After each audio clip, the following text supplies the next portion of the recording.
అతనినే గాని చంద్రుడు మిక్కిలిగా కాంతి కలిగి నడుచుచుండగా అతనినే గాని చూచి నా హృదయము రహస్యముగా ప్రేరేపింపబడి వారి తట్టు చూచి నా నోరు ముద్దు పెట్టిన ఎడలను పరమందున్న దేవుని దృష్టికి నేను వేషధారినగుదును.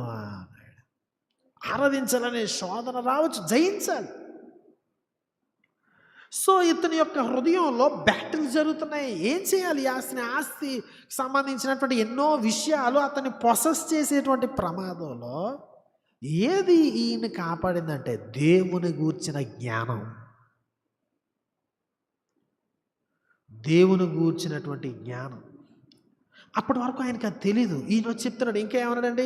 ఆ మోస్ట్ హై మాత్రమే కాదు కానీ 19వ వచనం, ఏలి ఎలియోన్ అంత మాత్రం కాకుండా ఆకాశమునకును భూమికిని సృష్టికర్త, పొసెసర్ ఆఫ్ హెవెన్ అండ్ ఎర్త్ అంటాం.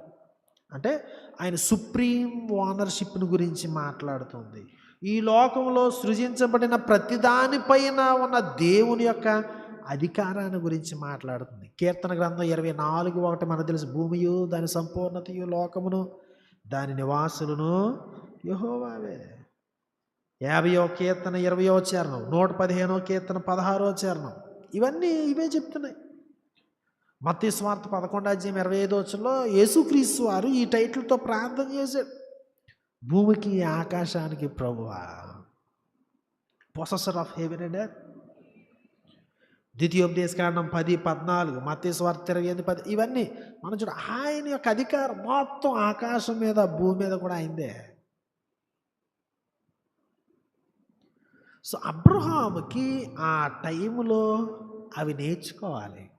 అందుకే అబ్రహాము తర్వాత ఇవి మెల్కీసెదెకు గారు నేర్పించిన పాఠాన్ని మళ్ళీ తిరిగి అప్పచెప్తున్నాడు. 22-23 వచనాల్లో నేనే అబ్రహామును ధనవంతునిగా చేసేదివని నీ చెప్పుకున్నట్లు ఒక నూలు పోగేను చెప్పుల వారిని వాటిలో ఏదైనా తీసుకున్నాను. చూడండి, ఆకాశమునకు భూమికి నీ సృష్టికర్తయు సర్వోన్నతుడే దేవుడైన యెహోవా ఎదుట నా చెయ్యెత్తి.